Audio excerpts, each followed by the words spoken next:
எல்லோருக்கும் இனிய தீபாவளி திருநாள் நல்வாழ்த்துக்கள். இந்த தீபாவளிய நாங்க நல்லபடியா செலிப்ரேட் பண்ணோம். நீங்களும் சேஃப்டியா, ஹேப்பியா இந்த தீபாவளிய செலிப்ரேட் பண்ணியிருப்பீங்க அப்படின்னு நெனைக்கிறேன். இந்த வீடியோவுல தீபாவளி அன்னைக்கு சமையல் பண்ணது, பூஜை செய்தது, பட்டாசு வெடிச்சது இப்படி எல்லாமே நாம பார்க்க போறோம்.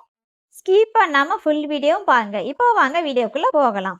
தீபாவளி அன்னைக்கு காலையில 4 மணிக்கு எழுந்து, தலைக்கு நல்லெண்ணெய் தேய்ச்சு, சீக்க வச்சு குளிச்சுட்டு, ரெடி ஆயிட்டு கிச்சனுக்கு வந்துட்டேன். கிச்சனுக்கு வந்த உடனே முக்கியமான வேலை எனக்கு ரெடியா இருந்தது. இட்லிக்கு மாவு அரைச்சு வச்சிருந்தேன். இப்போ இருக்க மழை புளியுக்கு புளிக்குமா புளிக்காதோ அப்படின்னு பழைய புளிச்ச மாவை கொஞ்சம் சேர்த்து கரைச்சி வச்சிருந்தேன். அது ரொம்ப பொங்கி வழிஞ்சிடுச்சு. நமக்கு தான் இது தீபாவளி. ஆனா இந்த தோசை மாவுக்கு பொங்கல் அப்படின்னு நினைக்கிறேன். இந்த அளவுக்கு நல்லா பொங்கி வந்தது. அதை நல்லா கலந்து விட்டுட்டு எடுத்து வச்சுட்டேன். உளுத்தம் பருப்பும் துவரம் பருப்பும் வடைக்கும் சாம்பாருக்கும் ஊற வச்சுட்டேன். பாசி பருப்பை லேசாக வறுத்துட்டு பாயாசத்துக்கு தனியாக ஊற வச்சுருக்கேன். பருப்பெல்லாம் ஊற வச்சுட்டு முதல்ல நான் செய்கிறது பால் காய்ச்சினது தான். பால் காய்ச்சிட்டு காஃபி போட்டு குடிச்சிட்டேன். ஃப்ரை பண்ணுற வேலை நிறைய இருந்ததுனால ஆயில் ஃபில் பண்ணி எடுத்து வச்சுக்கிட்டேன்.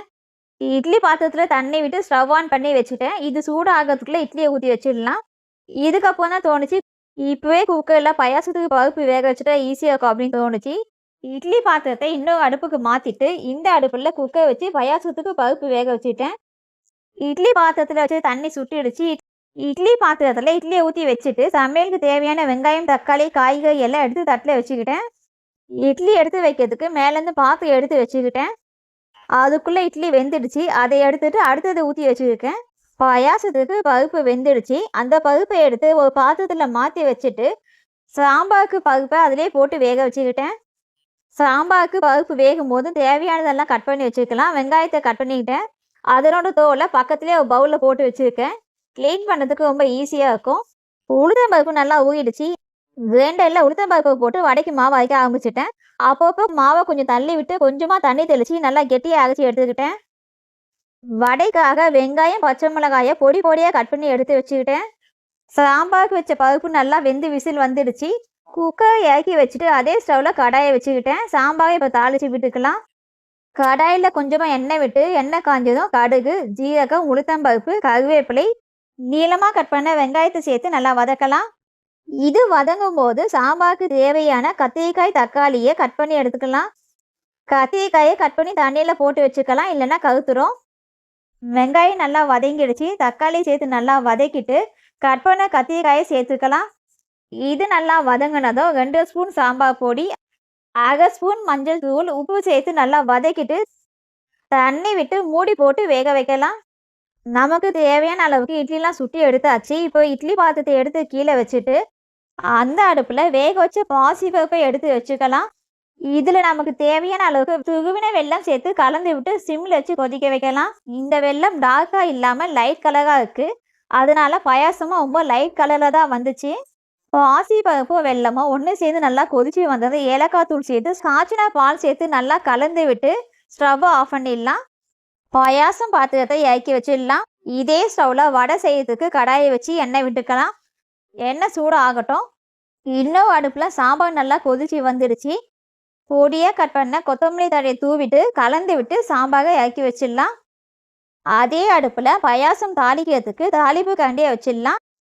அதில் கொஞ்சம் நெய் விட்டு நெய் காஞ்சதும் முந்திரியை சேர்த்துக்கலாம். ஒரு ஸ்பூன் வச்சு இந்த மாதிரி நல்லா கலந்து விட்டோம்னா எல்லா பக்கமும் கோல்டன் ப்ரௌன் கலரில் நல்லா ஃப்ரை ஆகும்.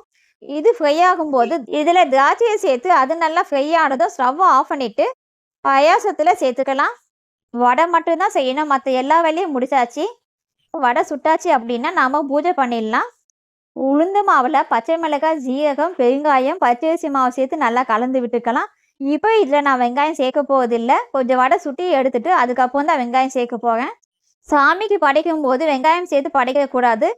அதனால் வெங்காயம் சேர்க்காம கொஞ்சம் வடை செய்து எடுத்துட்டு அதுக்கப்புறம் இதில் வெங்காயம் சேர்த்துக்கலாம். தண்ணியில் கையை நனைச்சிட்டு கொஞ்சமாக மாவு எடுத்து வடையாக தட்டி போட்டுக்கலாம். ஒரு பக்கம் வெந்ததும் திருப்பி விட்டு இன்னொரு பக்கமாக வேக வச்சு எடுத்துக்கலாம். வடையலுக்கு தேவையான அளவு கொஞ்சமாக வடை செய்து எடுத்துட்டு இப்போ இதில் வெங்காயம் சேர்த்து நல்லா கலந்து விட்டுட்டு வடை சுட்டுக்கலாம்.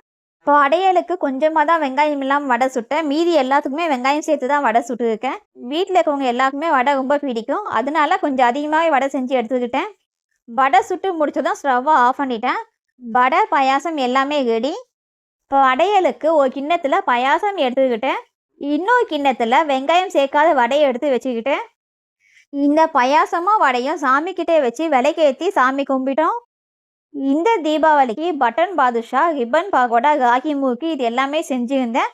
ஆனா இப்போ படையலுக்கு நான் வடை பாயாசம் மட்டும்தான் வச்சேன். இது எல்லாம் சமைக்கும்போது சாமிக்கிட்ட வச்சு விளக்கேத்திட்டேன்.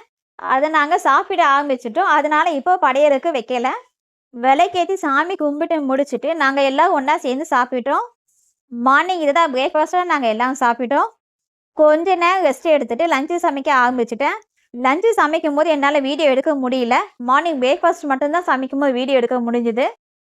பட்டாசுல நாங்க பகல்ல வெடிக்கிற வெடி அதிகமா வாங்கல. நைட்ல வெடிக்கிற வெடி மட்டும்தான் அதிகமா வாங்கியிருந்தோம். பகல்ல கொஞ்சம் தான் வெடி வெடிச்சோம். அதை நான் வீடியோ எடுக்கல. ஈவினிங் ஆனதும் மறுபடியும் பூஜை செய்தேன். வெள்ளி காமாட்சி விளக்கை ஏத்திட்டு குத்து விளக்கை ஏத்திட்டேன். எப்பவுமே பண்டிகைன்னா குத்து விளக்குல 5 திரி போட்டு ஏத்துவேன். இந்த முறை ஒரு திரி மட்டும்தான் போட்டு ஏத்துனேன். குத்து விளக்கு ஏத்திட்டு பித்தளை காமாட்சி விளக்கை ஏத்திக்கிட்டேன். இப்போ நான் ஏத்துது பஞ்சகவ்ய விளக்கு. பஞ்சகவ்யம் அப்படின்னா பசுமாட்டோட பால், நெய், தயிர், கோமியம், சாணம் இது எல்லாம் சேர்ந்தது தான் பஞ்சகவ்யம். இதுல செய்த விளக்கு தான் பஞ்சகவ்ய விளக்கு அப்படின்னு சொல்லுவாங்க. இதுல நெய் விட்டு விளக்கு ஏற்றணும். இது நல்லா எகிஞ்சி முடிஞ்சதும் இதனோட சாம்பலை வீடு ஃபுல்லா காமிச்சா யாகம் செய்த பலன் கிடைக்கும் அப்படின்னு சொல்லுவாங்க. அதனால பஞ்சகவ்ய விளக்கும் நான் ஏற்றியிருக்கேன். ஊதுவத்தி, கற்பூரம் இதெல்லாம் ஏற்றி சாமிக்கு காமிச்சிட்டு வாசற்படி, கிச்சன் இப்படி எல்லா இடத்துலையும் காமிச்சேன். பாருங்க பஞ்சகவ்ய விளக்கு எப்படி நல்லா எகிதுன்னு. இது நல்லா எகிஞ்சி முடிஞ்சதும் புகை வரும். இந்த புகையை வீடு ஃபுல்லா காமிச்சா நல்லது. அதுதான் இப்போ வாசல்ல, கிச்சன்ல இப்படி எல்லா இடத்துலையும் காமிச்சிட்டு இருக்கேன். இந்த பஞ்சகவ்ய விளக்கோட வாசனை வீடு ஃபுல்லாவே வந்தது. நல்லா இருந்தது. இப்படி செய்தா யாகம் செய்த பலன் கிடைக்கும் அப்படின்னு சொல்லுவாங்க. நம்மளால எல்லா நேரமும் யாகம் செய்ய முடியாது. அதனால இந்த பஞ்சகவ்ய விளக்கு ஏற்றி இதனோட புகையை வீடு ஃபுல்லா காமிச்சா ரொம்பவே நல்லது.